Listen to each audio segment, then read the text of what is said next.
chemical bonding in covalent compound કે covalent compound છે એની જે બોન્ડિંગ ફોર્મેશન થયું છે એની વચ્ચે કઈ રીતનું થયું છે કંઈક આનું ડિસ્કશન આપણે યુનિટમાં કરવાનું છે. તો first we will discuss about introduction portion. Start કરીએ. The existence of stable polyatomic species like H2O, CO2 કે H2O અને CO2 આ એક પોલીએટોમિક સ્પીસીસ છે. પોલીએટોમિક સ્પીસીસ કેને કહેવાય કે જેમાં બે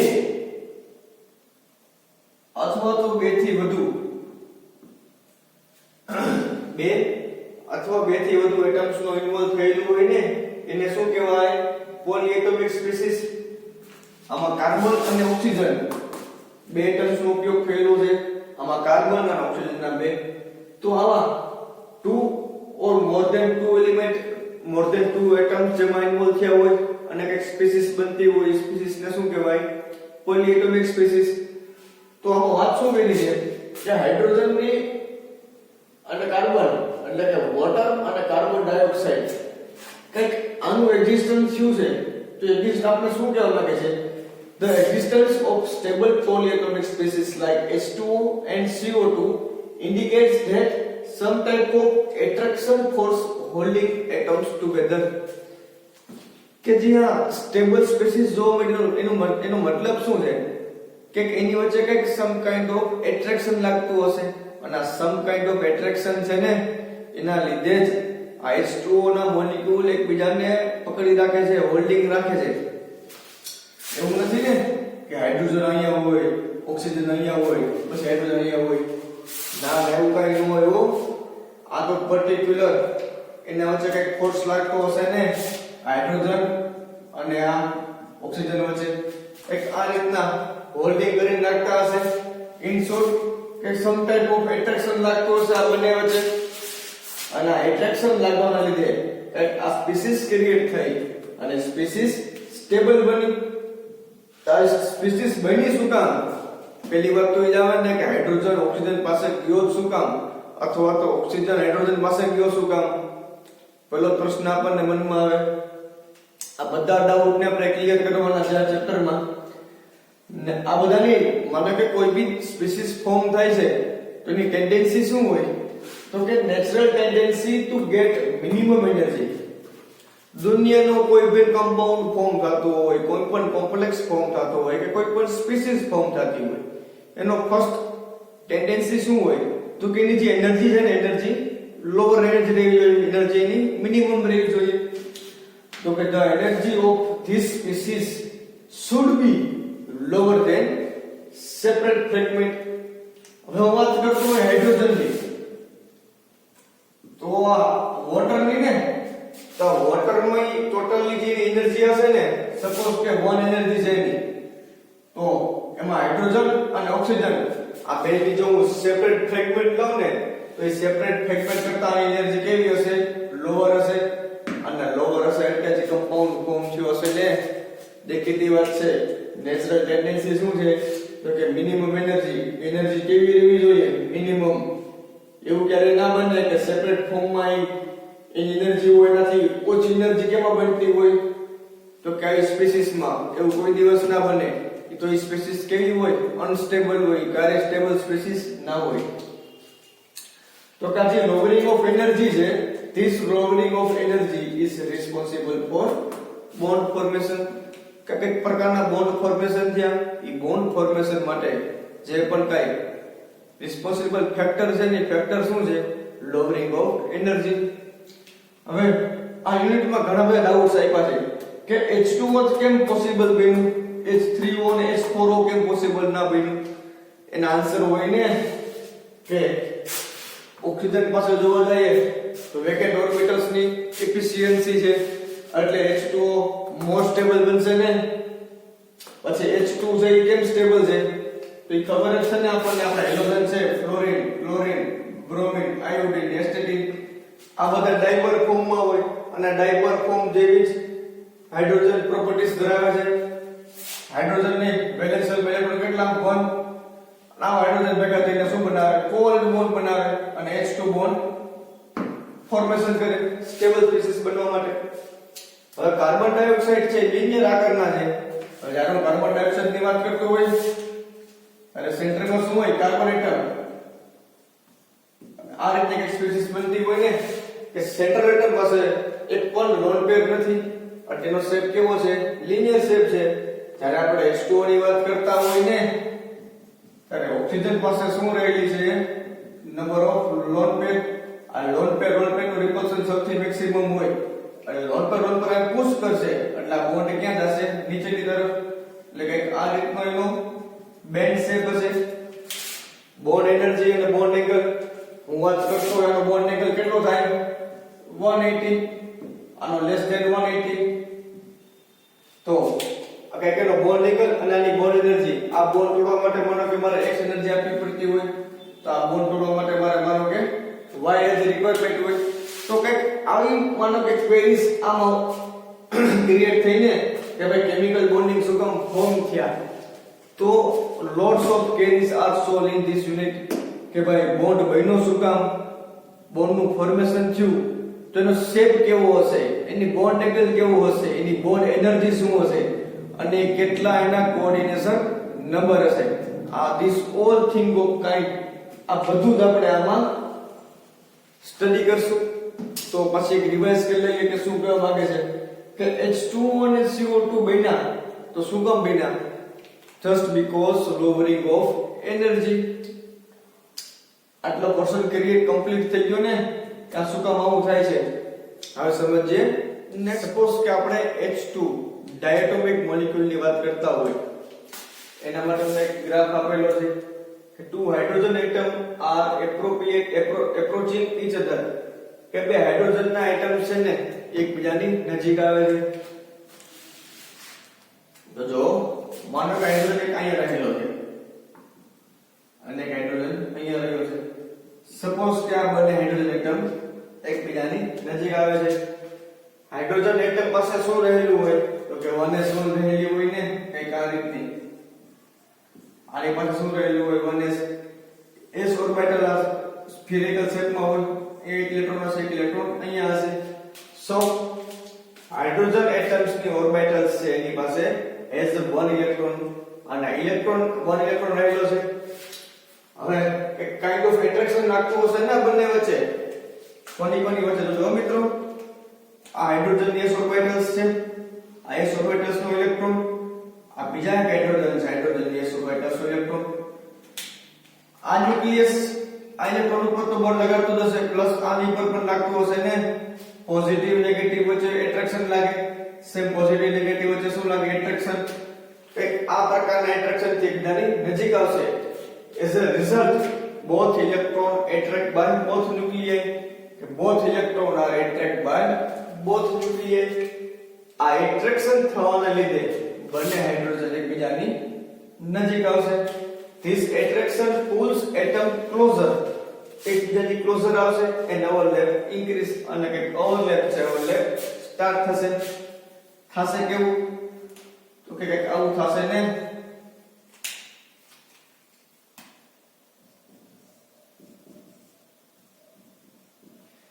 આવી પ્રક્રિયા આવી પ્રોસેસ સ્ટાર્ટ થઈ જશે. a stage will come both nuclei are merge. એક એવી સ્ટેટ આવશે કે એટલું બધું એટ્રેક્શન વધી જશે કે ન્યુક્લિયસ છે ને ન્યુક્લિયસ એકબીજામાં મર્જ થશે.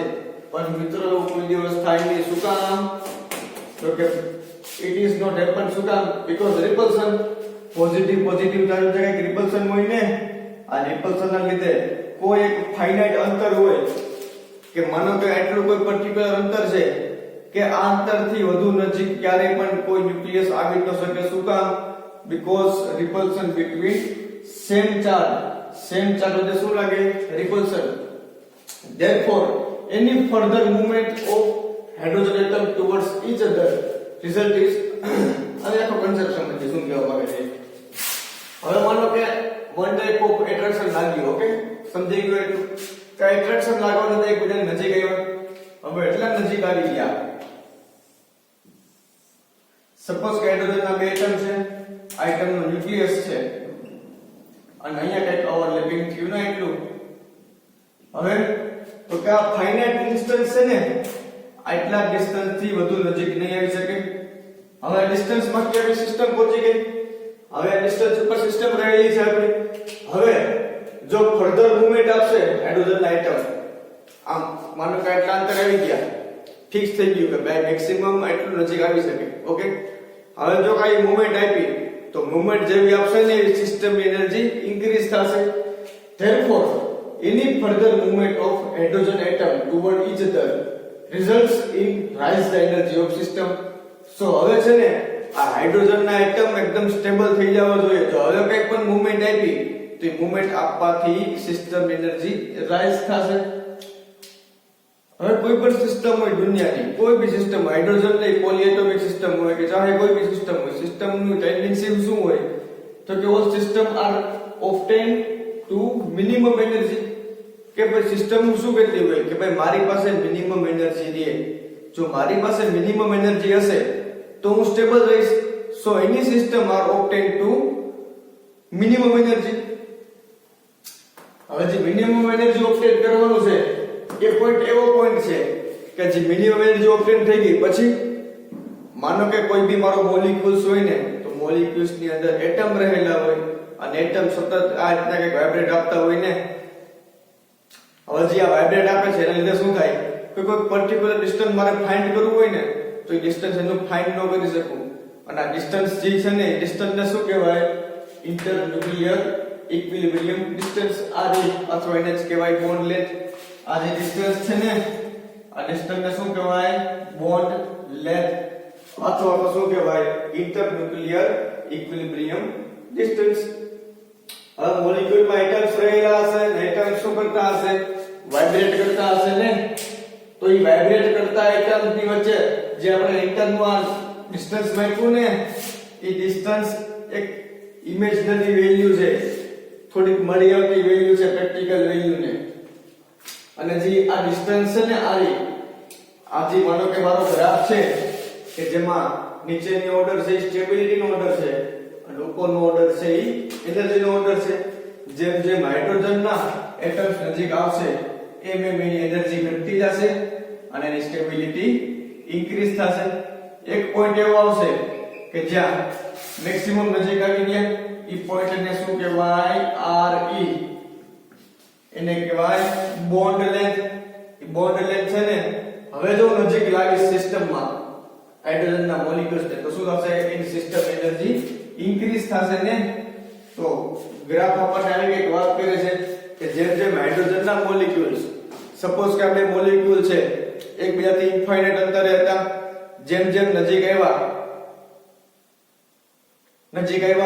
એમ એમ આ ન્યુક્લિયસ આ ઇલેક્ટ્રોન ઉપર, આ ન્યુક્લિયસ આ ઇલેક્ટ્રોન ઉપર કંઈક ફોર્સ ઓફ એટ્રેક્શન એપ્લાય કરશે અને આ ફોર્સ ઓફ એટ્રેક્શન થી એકબીજાની ક્લોઝર આવશે. એવા ક્લોઝર હવે એક અંત સુધી ક્લોઝર આવશે. આનાથી વધુ ક્લોઝર રહી શકે. શું કામ? કે ન્યુક્લિયસ છે ને ન્યુક્લિયસ ઓવરલેપ ન થવું જોઈએ. ન્યુક્લિયસ ની વચ્ચે કંઈક પોઈન્ટ ઓફ ડિસ્ટન્સ રહેવું જોઈએ ને. આ પોઈન્ટ ઓફ ડિસ્ટન્સ ને શું કહેવાય?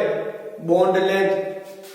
RE બોન્ડ લેન્થ ની વાત કરી કે જ્યાં સ્ટેબિલિટી મેક્સિમમ હોય અને એનર્જી મિનિમમ હોય.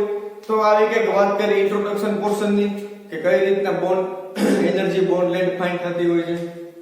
હવે વાત કરીએ ટાઇપ્સ ઓફ બોન્ડ ની. તો કેટલી ટાઈપના બોન્ડ હોય? Covalent bond, ionic bond, metallic bond, hydrogen bond ને વાન ડર વાલ્સ બોન્ડ. કે આ રીતના મેઇન 5 બોન્ડ જોવા મળતા હોય છે કે જેમાં હાઇડ્રોજન બોન્ડ ની વાત કરતો હોય તો આમાં ઇન્ટ્રામોલિક્યુલર પ્લસ ઇન્ટરમોલિક્યુલર હાઇડ્રોજન બોન્ડ જોવા મળતો હોય. આ બોન્ડ કેવો હોય? તો કે વીક હોય. આને શું કહેવાય? પ્રાઇમરી બોન્ડ્સ કહેવાય. આ પ્રાઇમરી બોન્ડ છે ને એ primary bond are strong and this type of weaker bond. હવે વાત કરીએ કોવેલેન્ટ બોન્ડ. થોડી ઘણી માહિતી આપો. કોવેલેન્ટ બોન્ડ કોને કહેવાય? આયોનિક બોન્ડ કોને કહેવાય? મેટાલિક બોન્ડ કોને કહેવાય? આપણું ચેપ્ટર છે ને કોવેલેન્ટ કમ્પાઉન્ડમાં. તો મારી પાસે કોઈ પણ બે કેમિકલ સ્પીસીસ છે, એ સ્પીસીસ વચ્ચે કંઈક પોઈન્ટ ઓફ એટ્રેક્શન લઈ. આ પોઈન્ટ ઓફ એટ્રેક્શન લાગવાના લીધે એકબીજાની નજીક આવશે અને કંઈક ઓવરલેપ થશે.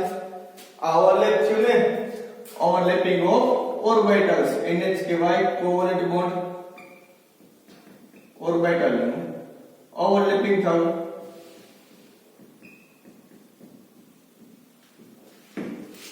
મિત્રો ધોરણ 11 12 માં તમે અભ્યાસ કરી ગયા ને સહસંયોજક બંધ કે એક ઇલેક્ટ્રોનની ભાગીદારી કરીને કોઈ બોન્ડ ફોર્મેશન થાય તો એવા બોન્ડ ફોર્મેશન ને શું કહેતા તમે કોવેલેન્ટ બોન્ડ. સપોઝ કે A નામનો કોઈ એલિમેન્ટ છે એક ઇલેક્ટ્રોન આપશે અને B નામનો કોઈ એક એટમ છે એ એક ઇલેક્ટ્રોન આપશે. આમ ઇલેક્ટ્રોનની શેરિંગ થી જે કંઈ પણ બોન્ડ ફોર્મેશન છે એ બોન્ડ ફોર્મેશન ને શું કહેતા આપણે કોવેલેન્ટ બોન્ડ કહેતા ને. પણ હવે ડેફિનેશન થોડીક વધુ સમજીએ કે ખરેખર આવું ના હોય, ખરેખર આવું હોય. માનો કે મારી પાસે કોઈ ઓર્બિટલ્સ છે, એ ઓર્બિટલ્સ નું ઓવરલેપિંગ થયું તો ઓવરલેપિંગ ઓફ ઓર્બિટલ્સ ને કહેવાય કોવેલેન્ટ બોન્ડ. હવે વાત કરીએ આયોનિક બોન્ડ ની. તો આપણે ફર્સ્ટ રીતમાં જોઈ ગયા ને આયોનિક બોન્ડ વિશે. મેં તમને ભણાવ્યું હતું IP value, ionisation potential value. Suppose કે મારી પાસે કોઈ એક A એલિમેન્ટ છે, A એલિમેન્ટ માંથી મારે એક ઇલેક્ટ્રોન રિમૂવ કરવો છે તો મારે સિસ્ટમને કઈક એનર્જી આપવી પડે. આઇસોલેટેડ ગેસિયસ ફોર્મમાં હોય ને આ એટમ માંથી હું A+ બનાવું અને સિસ્ટમ માંથી કઈક મને સિસ્ટમને મારે કઈક એનર્જી આપવી પડે. સપોઝ કે કોઈ B નામનો એલિમેન્ટ છે, મારે એનામાં એક ઇલેક્ટ્રોન એડ કરવો છે તો મારે સિસ્ટમને પણ કઈક એનર્જી મને મળશે ને એને કહેવાય B-. તો આ A+ અને આ B- આ બંને ભેગા થઈને એક બોન્ડ ફોર્મેશન કરે એવા બોન્ડને કહેવાય આયોનિક બોન્ડ. પછી વાત કરીએ મેટાલિક બોન્ડ. આપણે ઘણી બધી મેટલ્સ જોયા ને આખો S બ્લોક મેટલ્સ નો બનેલો છે, D બ્લોક આખો મેટલ્સ નો બનેલો છે. આવી મેટલ એક બોન્ડ ફોર્મેશન કરે તો એને કહેવાય metallic bond formation. Hydrogen bonding થતું હોય ક્યાંય, સપોઝ કે મોલેક્યુલ આવેલો હોય, આ મોલેક્યુલ ની અંદર સપોઝ કે આ રીતના બે હાઇડ્રોજન હોય તો એને કહેવાય intra molecular hydrogen bond. Suppose કે આ રીતના મોલેક્યુલ માં ડિફરન્ટ મોલેક્યુલ છે એક બોન્ડિંગ ફોર્મેશન થતા હોય તો એને કહેવાય ઇન્ટર મોલેક્યુલર હાઇડ્રોજન બોન્ડ. અને વાન ડર વાલ્સ લાસ્ટ લેક્ચર નો લાસ્ટ ટોપિક ગ્રેફાઇટ ના હેક્સાગોનલ રિંગ હતી અને હેક્સાગોનલ રિંગ વચ્ચે કઈક પોઈન્ટ ઓફ એટ્રેક્શન હતું. એ પોઈન્ટ ઓફ એટ્રેક્શન ને શું કહેવાય વાન ડર વાલ્સ ફોર્સ. આ વાન ડર વાલ્સ ફોર્સ છે ને એ સૌથી વીકેસ્ટ બોન્ડ ફોર્મેશન હોય અને આયોનિક બોન્ડ છે ને આયોનિક બોન્ડ એના સૌથી સ્ટ્રોંગેસ્ટ બોન્ડ હોય. કોવેલેન્ટ બોન્ડ કેમ ફોર્મેશન થાય, આયોનિક બોન્ડ નું કેમ ફોર્મેશન થાય, આ બધા ખૂબ લાંબા ટોપિક છે. એટલે આપણે એને નેક્સ્ટ લેક્ચરમાં અથવા તો નેક્સ્ટ યુનિટમાં કે જ્યાં ડીપમાં સ્ટડી કરવાના હશે એમાં એના આખા પોર્શનમાં જોશું. અત્યારે જસ્ટ બેઝિક નોલેજ મેળવ્યું કે આયોનિક બોન્ડ શું કહેવા માંગે, કોવેલેન્ટ બોન્ડ શું કહેવા માંગે અને મેટાલિક બોન્ડ શું કહેવા માંગે. હવે આપણો યુનિટ છે chemical bonding in covalent compound. કે કોવેલેન્ટ કમ્પાઉન્ડ છે, ઓન્લી કોવેલેન્ટ કમ્પાઉન્ડ ની જ આપણે અહીંયા કેમિકલ બોન્ડિંગ ડિસ્કસ કરવાનું છે.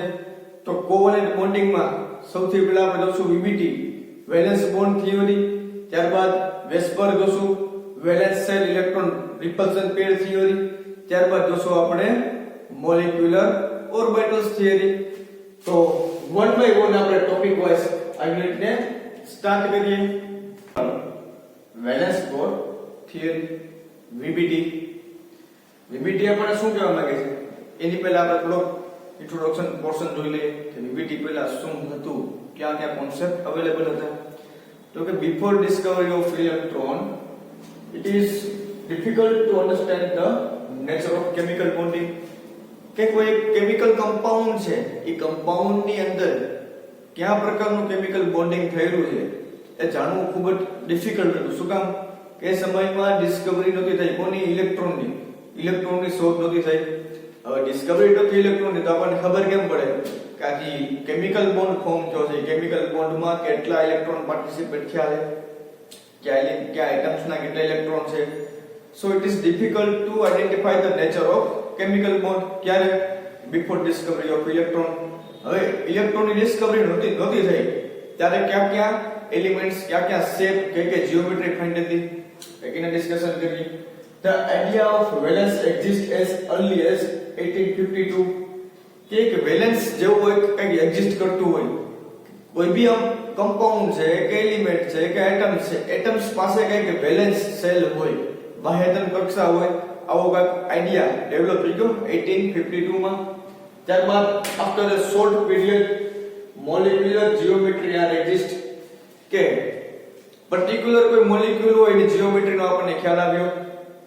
વાન હોફે જે આપણો મિથેન છે એ મિથેનની જીઓમેટ્રી ટેટ્રાહેડ્રલ છે, કંઈક આવું સાબિત કર્યું. ત્યારબાદ વાત કરું વોર્નરની. આ વેર્નરની વાત કરતો હોય ને, તમારે નેક્સ્ટ સેમેસ્ટરમાં ચેપ્ટર આવશે કોઓર્ડિનેશન કેમિસ્ટ્રી. આ કોઓર્ડિનેશન કેમિસ્ટ્રીમાં કોમ્પ્લેક્સ તમારે ભણવાના આવશે. એ કોમ્પ્લેક્સમાં જો સારામાં સારું કામ કર્યું હોય એ વર્નર છે.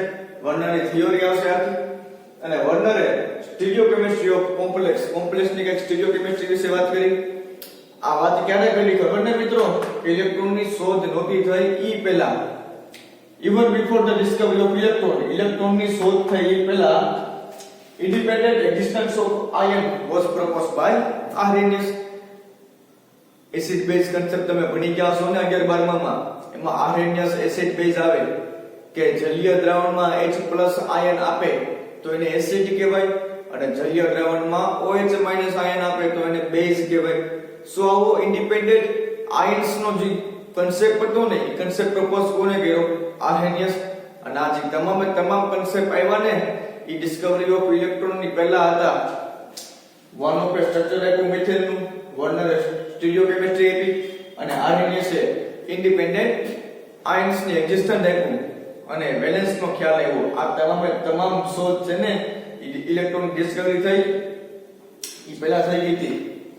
In term of this concept bonding force between atoms, આ કન્સેપ્ટ થી આપણને ખબર શું પડી કે કઈક એટમ્સ વચ્ચે between atoms some type of bonding force are exist, કઈક બોન્ડિંગ ફોર્સ એક્ઝિસ્ટ કરે છે ને એટમ્સ વચ્ચે.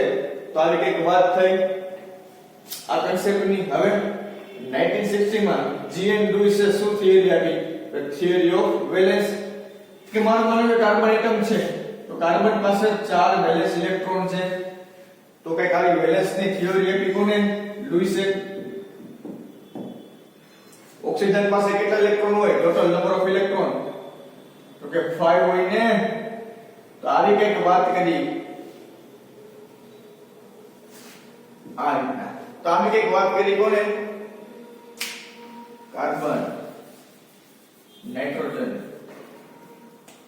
Oxygen 1 2 3 4 5, fluorine 1 2 3 4 5 6 and 7, carbon, nitrogen 1 2 3, 2s ના electrons, and then carbon, nitrogen,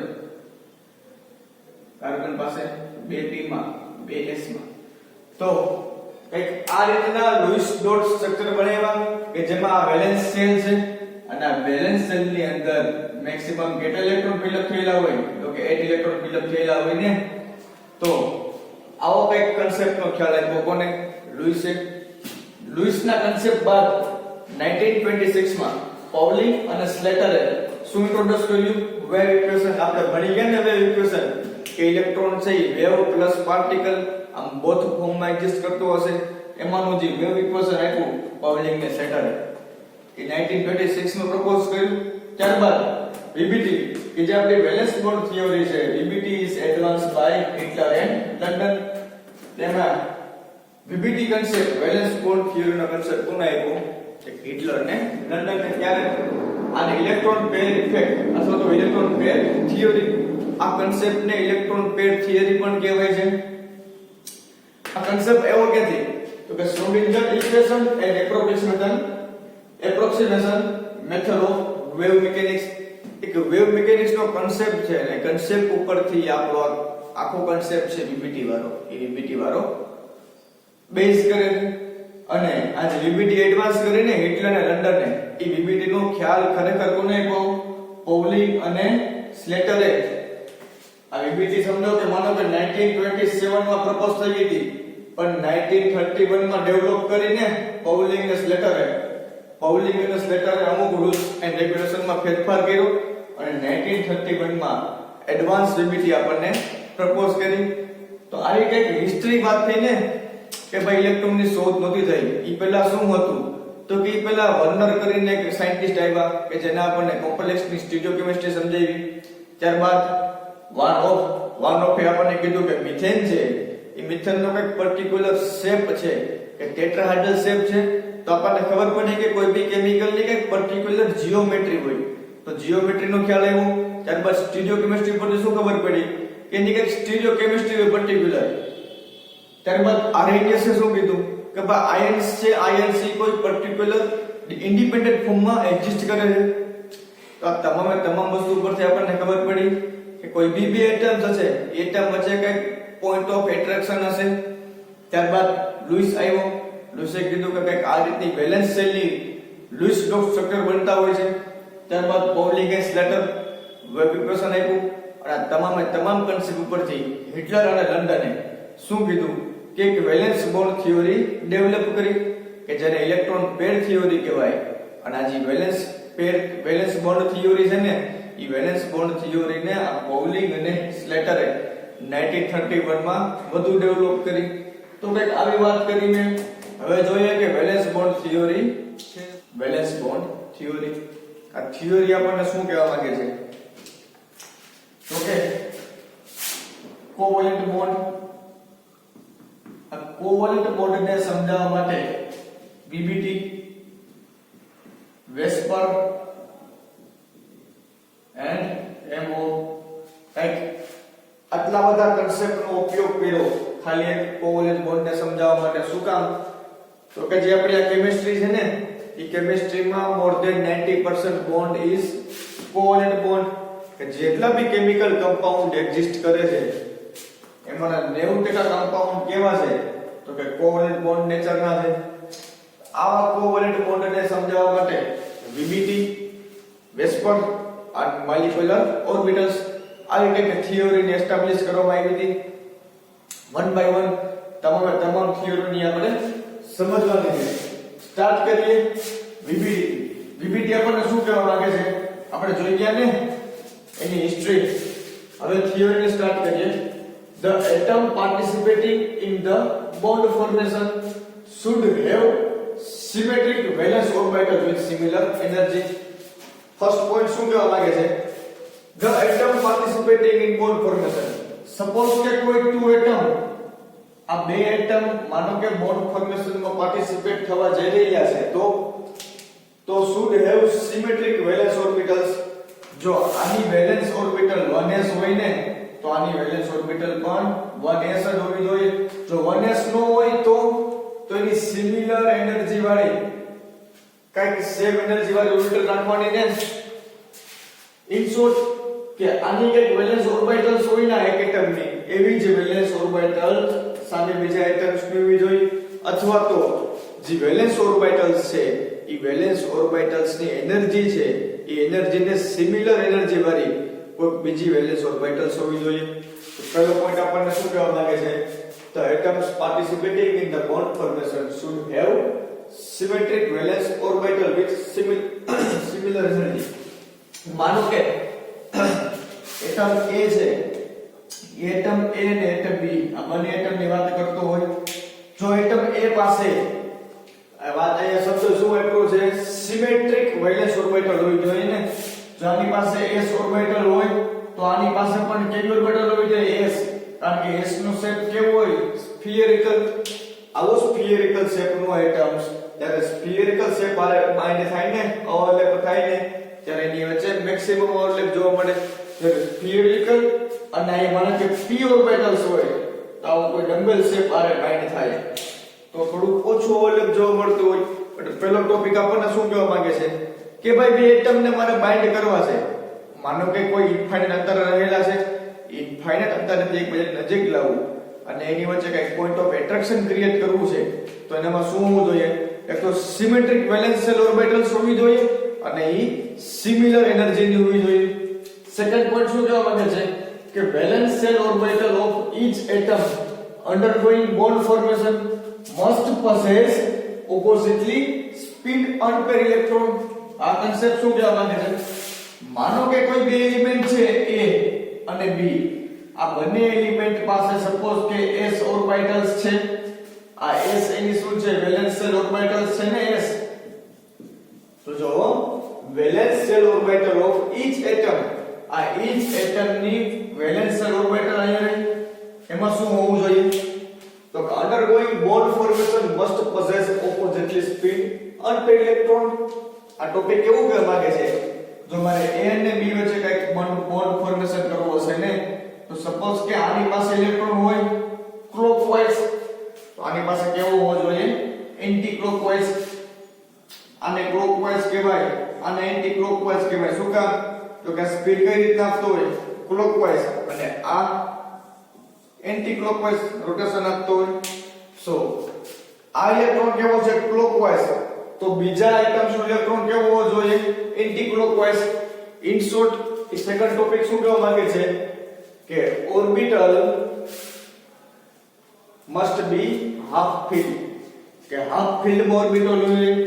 suppose કે હું વાત કરતો હોય p ઓર્બિટલ ની ને, તો p ઓર્બિટલ નું મારે બાઇન્ડિંગ કરવું છે, તો p ઓર્બિટલ્સ નું આ રીતના બાઇન્ડિંગ કરાવીશ ને, હાફ ફિલ્ડ હોવી જોઈએ અને પરસ્પર વિરુદ્ધ દિશામાં ઇલેક્ટ્રોન હોવા જોઈએ, એટલે ઓપોઝિટ સ્પિન માં ઇલેક્ટ્રોન હોવા જોઈએ. તો ફર્સ્ટ પોઈન્ટ શું કીધો કે જે વેલેન્સ શેલ ઓર્બિટલ્સ છે એ વેલેન્સ શેલ ઓર્બિટલ્સ એ સિમેટ્રિક હોવી જોઈએ અને સિમિલર એનર્જી ની હોવી જોઈએ. સેકન્ડ પોઈન્ટ શું કીધો કે તમારી પાસે માનો કે કોઈ બે એટમ છે અને બે એટમ બોન્ડ ફોર્મેશન થઈ રહ્યું છે, તો કોઈ બોન્ડ ફોર્મેશન થતા એટમની જે વેલેન્સ શેલ ઓર્બિટલ્સ છે એ હાફ ફિલ્ડ હોવી જોઈએ અને ઓપોઝિટ સાઇડમાં ઇલેક્ટ્રોન હોવો જોઈએ. થર્ડ પોઈન્ટ શું કહેવા માંગે છે maximum overlapping between valence orbital of atom participating in bonding formation. Suppose કે કોઈ મારો એલિમેન્ટ એટમ એક a એટમ છે અને સપોઝ કે b એટમ છે. હવે a એટમ નો ઇલેક્ટ્રોન છે એને ea કહીએ, b નો છે એને eb કહીએ. હવે આ એટમ નું ન્યુક્લિયસ હશે ને a નું કઈક ન્યુક્લિયસ અને b નું કઈક ન્યુક્લિયસ હશે.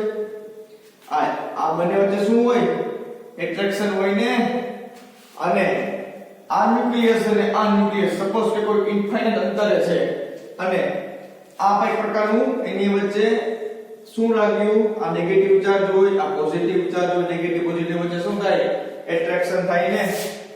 તો આ એટ્રેક્શન ના લીધે આ બંને એટમ એકબીજાની નજીક આવશે, નજીક આવીને કઈ આ રીતનું ફોર્મેશન કરશે ને, આ a અને આ b. સેન્ટરમાં શું હોય પોઝિટિવ ચાર્જ હોય ને, આ પોઝિટિવ ચાર્જ ઓવરલેપિંગ થયું, અહીં ઇલેક્ટ્રોન રહી ગયા બંને. તો શું કહેવા માંગે છે કે maximum overlapping between valence orbital of atom participating in bond formation. જો કે તમારે આવા રીતના બોન્ડ ફોર્મેશન કરવું હશે તો બોન્ડ ફોર્મેશન કરવા માટે આ જે ઓવરલેપિંગ થયું ને એ ઓવરલેપિંગ મેક્સિમમ થવું જોઈએ. જો હવે મિત્રો અહીં એક પોઈન્ટ ખાસ ધ્યાન રાખજો, આ ઓવરલેપિંગ મેક્સિમમ થઈ ગયું. હવે આનાથી વધુ ઓવરલેપિંગ ક્યારે નહીં કરાવવાનું, શું કામ જો એનાથી વધુ ઓવરલેપિંગ તમે કરાવશો ને તો જે આ ન્યુક્લિયસ છે આ ન્યુક્લિયસ એકબીજામાં મળી ન જવા જોઈએ, એકબીજાથી દૂર રહેવા જોઈએ. શું કામ તો કે પોઝિટિવ ચાર્જ એટલે શું લાગતું હોય રિપલ્શન, અને રિપલ્શનને મેન્ટેન રાખવાનું. જો આનાથી વધુ નજીક લઈ આવો ને તો સિસ્ટમની એનર્જી ઇન્ક્રીઝ થાય, એનર્જી ઇન્ક્રીઝ થાય ને તો આ એટમ્સ છે એટમ્સ મોલેક્યુલ ફોર્મ જો ને મોલેક્યુલ અનસ્ટેબલ બની જાય. સો કોઈ એક પર્ટિક્યુલર ડિસ્ટન્સ ફિક્સ રાખવાનું હોય કે બસ આટલું ડિસ્ટન્સ, આનાથી વધુ નજીક, આનાથી વધુ ઓવરલેપિંગ ક્યારે નહીં કરાવવાનું. તો પેકે ઉડા લાગે છે કે મેક્સિમમ ઓવરલેપિંગ ફોર્મ કરવાનું જેથી આપણે બોન્ડ ફોર્મેશન ક્રિએટ કરી શકીએ. હવે આ જો ત્રણ કન્ડિશન ફૂલફિલ થતી હોય, if above condition are fulfilled then half filled valence orbital of two atoms will overlap to form bond between them. જો ઉપરની ત્રણેય કન્ડિશન ફૂલફિલ થતી હોય તો હાફ ફિલ્ડ વાળી જે વેલેન્સ ઓર્બિટલ્સ છે બે એટમ્સ ની ઓવરલેપ થશે અને ઓવરલેપ થઈને બોન્ડ ફોર્મેશન થશે. સપોઝ કે s ઓર્બિટલ્સ છે કોઈ એટમ્સ ની, સપોઝ કે s ઓર્બિટલ્સ છે કોઈ b એટમ્સ ની, આ બંને એકબીજા નજીક આવશે, નજીક આવીને એક ઓવરલેપ થશે અને ઓવરલેપ થઈને આ રીતનો કાંઈક બોન્ડ ફોર્મેશન કરશે. અને જે બોન્ડ ફોર્મેશન થયો એમાં તમે જેમ જેમ ઇલેક્ટ્રોન ડેન્સિટી ઇન્ક્રીઝ કરો એમ ઓપોઝિટ સાઇનના લીધે બેની ન્યુટ્રલાઇઝ થશે ને ઇલેક્ટ્રોન ડેન્સિટી. સપોઝ કે એની ક્લોકવાઇઝ હોય તો b ની એન્ટી ક્લોકવાઇઝ, એની ક્લોકવાઇઝ તો b ની એન્ટી ક્લોકવાઇઝ. આમ જેમ જેમ electron spin is neutralise with increase in electron density between two center, આ ટુ સેન્ટર વચ્ચે તમે જેમ જેમ ઇલેક્ટ્રોન ડેન્સિટી ઇન્ક્રીઝ કરશો એમ ઇલેક્ટ્રોન સ્પિન પરસ્પર વિરુદ્ધ દિશામાં હોવાના લીધે શું થશે? ન્યુટ્રલાઇઝ થશે. હવે વાત કરીએ નેક્સ્ટ પોઈન્ટ ની. Fifth point is that VBT assume that atoms, VBT શું એઝ્યુમ કરે છે કે એટમ્સ જ્યારે બોન્ડ ફોર્મેશન થશે ને એટમ્સમાં, ત્યારે માનો કે આ બે એટમ્સ નું બોન્ડ ફોર્મેશન થયું, આ બે ને સેપરેટ સેન્ટર હતા, પણ after bond formation they behave as unicenter. પછી આનું કોઈ એક જ સેન્ટર રહેશે જ્યાંથી આખું મોલેક્યુલ હેન્ડલ થતો હશે. તો પાંચમો પોઈન્ટ આપણને શું કહેવા માંગે છે કે VBT assumes that where atoms in which bond formation are done then electron related single center only. અને જે ઇલેક્ટ્રોન નું આવું રિલેશન છે સિંગલ સેન્ટર ને શું કહેવાય? યુનિસેન્ટર્ડ. 6 પોઈન્ટ શું કહેવા માંગે છે? 6 પોઈન્ટ રાખવા આપણને વેવ મિકેનિક્સ ઉપર ડિપેન્ડન્ટ છે કે symmetric and asymmetric wave equation psi a is equal to symmetric and psi b is equal to asymmetric are wave function of atom A and B. આ કોઈ એટમ A છે, આ કોઈ atom B છે. આ atom A અને atom B માટેના કઈ આ રીતના આપણે બે વેવ ઇક્વેશન ફાઇન્ડ કરી શકીએ, psi A and psi B, and total atomic orbital wave function for molecule psi AB આપણે ફાઇન્ડ કરવાનું છે અને એનર્જી ટોટલ આટલી આપેલી છે. ઇન શોર્ટ આપણને કેવા શું માંગે છે? સપોઝ કે આપણી પાસે કોઈ બે મોલેક્યુલ છે, દેખાય છે ને, આ A મોલેક્યુલ અને આ B મોલેક્યુલ. આ A મોલેક્યુલ અને B મોલેક્યુલ કે જેમાં સેન્ટરમાં શું રહેલો હોય? પોઝિટિવ ચાર્જ, અને આઉટર લેયરમાં ઇલેક્ટ્રોન મૂવમેન્ટ આપતા હોય, ઇલેક્ટ્રોન પાસે કયો ચાર્જ હોય? Negative charge.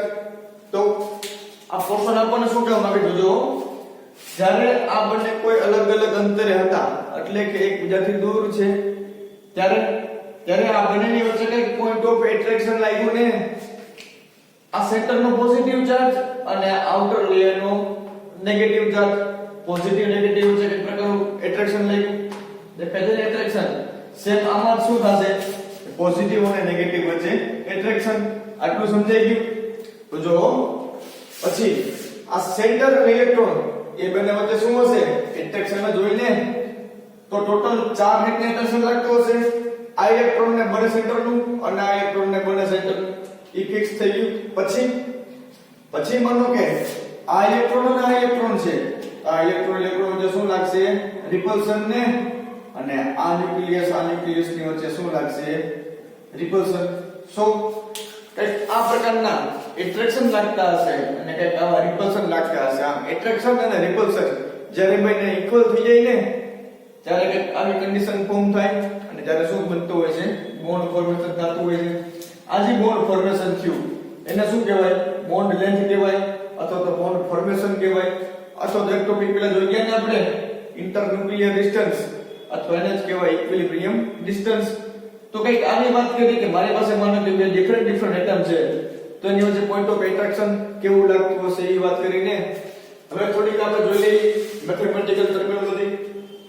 માનો કે મારો એક A એટમ છે, એ A એટમ નો હાઇડ્રોજન છે ને, એને નામ આપું છું E1. આના હાઇડ્રોજનના ઇલેક્ટ્રોન નામ આપું છું E1. હવે જે B નંબરનો હાઇડ્રોજન છે, આ B નંબરના હાઇડ્રોજન નામ આપું છું E2. E1 E2. E1 for what? Electron from H A, and E2 is electron from A B. અને ન્યુક્લિયસ ની વાત કરતા હોય, આ ન્યુક્લિયસ છે A એટમ્સ નું, એને આપણે A નામ આપ્યું, અને B ન્યુક્લિયસ ની વાત કરતા હોય તેને આપણે B નામ આપ્યું. હવે વાત કરીએ વેવ ફંક્શન ની ને, WF for વેવ ફંક્શન. તો વેવ ફંક્શન એટલે શું થાય કે માનો કે એવો ઇલેક્ટ્રોન છે, જોઈ ગયા ને ફર્સ્ટ યુનિટમાં ઇલેક્ટ્રોન નો વેવ નેચર, એક આ રીતનો વેવ આવતો હશે. આ વેવ હશે, વેવની એક ઊંચાઈ હશે, ઊંચાઈને શું કહેવાય? એમ્પ્લિટ્યુડ. અને એમ્પ્લિટ્યુડ ના ફંક્શનમાં આપણે એવો ફંક્શન આપતા હોઈએ છીએ. તો wave function of HA is psi A અને wave function of Hb is psi b. સો એક આ રીતને વાત કરી કે ભાઈ એટમ A છે એને ઇલેક્ટ્રોન ને E1 વડે ડિનોટ કર્યો, એટમ B ઇલેક્ટ્રોન ને E2 વડે ડિનોટ કર્યો, એટમ A ની ન્યુક્લિયસ ને A વડે અને એટમ B ની ન્યુક્લિયસ ને B વડે, અને આમ જે મારા એટમ્સ છે એટમ્સ નું વેવ ફંક્શન આ રીતે ડિનોટ કર્યું. હવે વાત કરીએ કે હાઇડ્રોજન ના કેસમાં કઈ રીતનું હોય. હાઇડ્રોજન ના આપણે મોન ઇલેક્ટ્રોન હોય ને, માનો કે હાઇડ્રોજન પાસે એક ઇલેક્ટ્રોન છે અને બીજા હાઇડ્રોજન પાસે એક ઇલેક્ટ્રોન છે, તો પહેલી કન્ડિશન શું છે કે જો બે ઇલેક્ટ્રોન સેમ સાઇન માં હોય તો, એન્ડ સેકન્ડ કન્ડિશન જો બે ઇલેક્ટ્રોન પોઝિટિવ સાઇન માં હોય તો.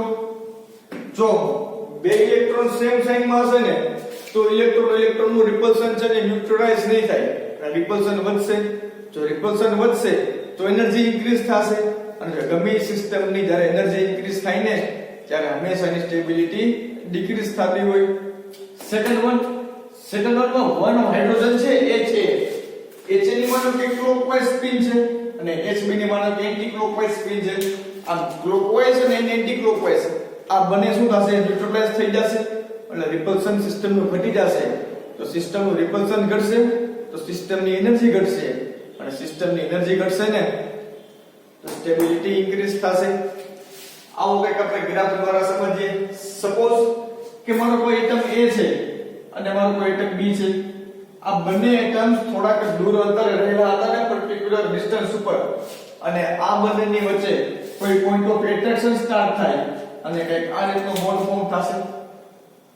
આ બોન્ડ કેમ ફોર્મ થયો સમજીએ. જો આ બંને એટમ એકબીજાથી દૂર અંતરે હતા, જેમ જેમ નજીક આવતા ગયા એમ એની એનર્જી ઘટતી ગઈ, એનો બોન્ડ ફોર્મેશન થવાની ટેન્ડન્સી વધતી ગઈ.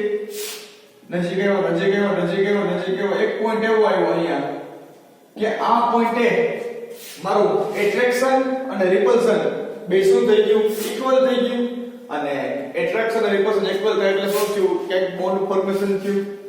હવે આટલા નજીક આવી ગયા સપોઝ આટલા નજીક, તો હવે ફર્ધર નજીક આવશે ને આ રીતના તો શું થશે, જો કે ન્યુક્લિયસ વચ્ચે શું થશે, રિપલ્શન, અને રિપલ્શન થશે તો એનર્જી સિસ્ટમ ની વધશે ને, એનર્જી વધી સિસ્ટમ ની. આ જે લાઈન છે ને આ લાઈન છે પોટેન્શિયલ એનર્જી ની. ઉપરની વાત કરતો હોય તો આ પોર્શન રિપલ્શન નો પોર્શન છે, આ પોર્શન શું છે, એટ્રેક્શન નો પોર્શન છે, અને આ લાઈન છે એ શું છે, બોન્ડ લેન્થ ની અથવા તો ઇન્ટરન્યુક્લિયર ડિસ્ટન્સ છે. આમ આવો તો ઇન્ટરન્યુક્લિયર ડિસ્ટન્સ ડિક્રીઝ થશે, અને રાઈટ હેન્ડ સાઈડ મૂવ આપશો તો ઇન્ટરન્યુક્લિયર ડિસ્ટન્સ ઇન્ક્રીઝ થશે. તો આપણે વાત ક્યારે કરી કે જ્યારે બંને પરસ્પર વિરુદ્ધ દિશામાં ઇલેક્ટ્રોન રહેલા હોય, એટલે ઓપોઝિટ સ્પિનમાં ઇલેક્ટ્રોન સેટ થયેલા હોય ને ત્યારે કે આવો કર્વ ફોર્મ થાય. પણ જો ઇન ધ કેસ ઓફ 1 ત્યારે HA નો ઇલેક્ટ્રોન ક્લોકવાઇઝ અને HB નો ઇલેક્ટ્રોન ક્લોકવાઇઝ હોય તો રિપલ્શન જોવા મળશે ને ખાલી ઉપરના પોર્શનમાં.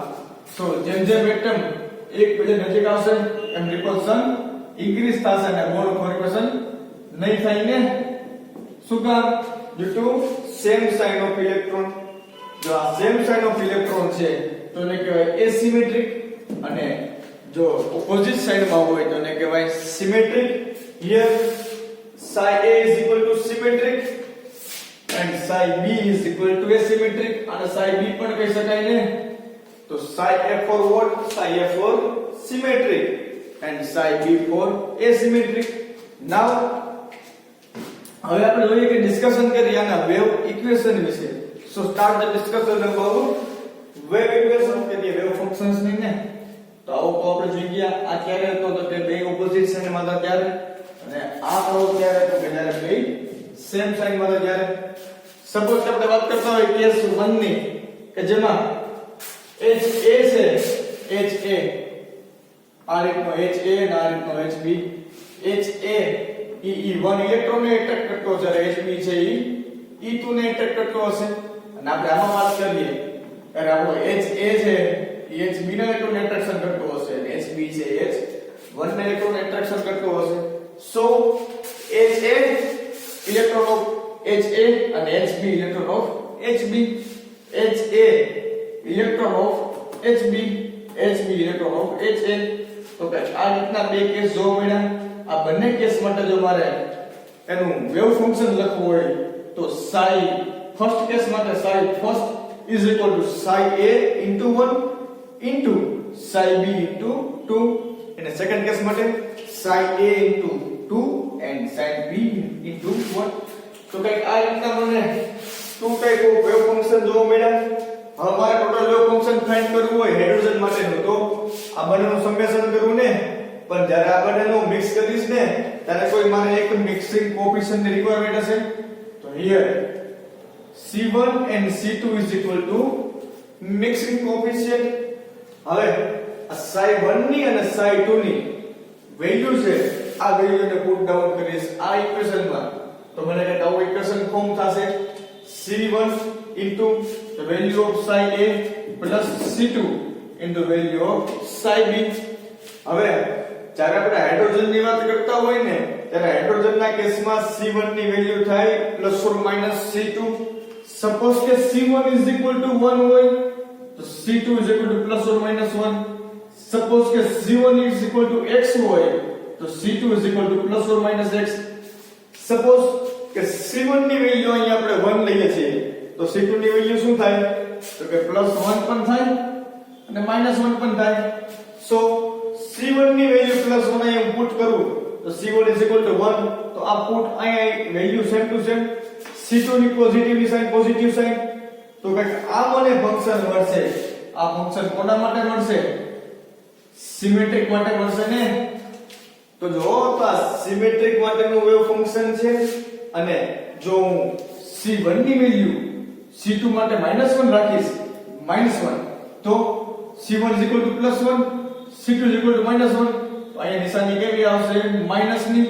તો this equation is four asymmetric આ asymmetric વેવ ફંક્શન થયું અને asymmetric વેવ ફંક્શન થયું તો કઈક આ રીતની વેવ ફંક્શન ની વાત કરીએ આપણે VPT માં કે કઈ રીતના બોન્ડ ફોર્મેશન થતું હોય અને બોન્ડ ફોર્મેશન થતું હોય તો એ બંને વચ્ચેનું શું વેવ ફંક્શન એક્ઝિસ્ટ કરતું એવી કઈક આપણે વાત કરી limitations of valence bond theory first point is it involves complicated mathematics બી ગ્રુપના વિદ્યાર્થી મિત્રો હોય એ થોડુંક સમજવામાં ડિફિકલ્ટી ક્રિએટ થાય શું કામ કે આમાં જે મેથેમેટિક્સ નો ઉપયોગ થયો છે એ મેથેમેટિક્સ થોડુંક હાઈ લેવલનું છે ને એટલે મેથેમેટિક્સ કન્સેપ્ટ નો ઉપયોગ થતો હોવાથી આને સમજવું થોડુંક ડિફિકલ્ટ છે setting up of a trial wave function for complex molecule is difficult okay મારે કોઈ મોલેક્યુલ માટે વેવ ફંક્શન ટ્રાયલ કરવું હોય એનું સેટઅપ કરવું હોય ને તો સેટઅપ થોડુંક ડિફિકલ્ટ છે and then bonding character and magnetic properties of a molecule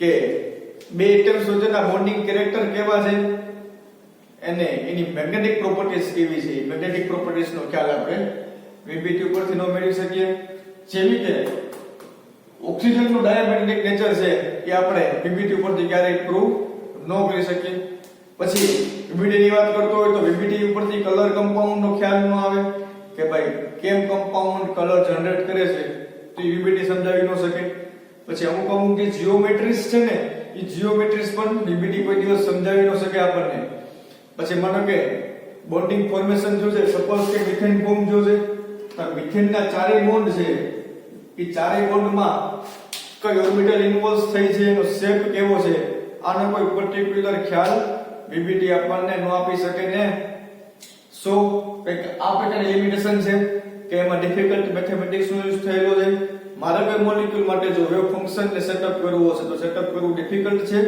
and bonding character and magnetic properties of a molecule are can't explain by this theory because we can't explain the diamagnetic nature of oxygen by using of valence bond theory so that's why this type of limitation are shown in our valence bond theory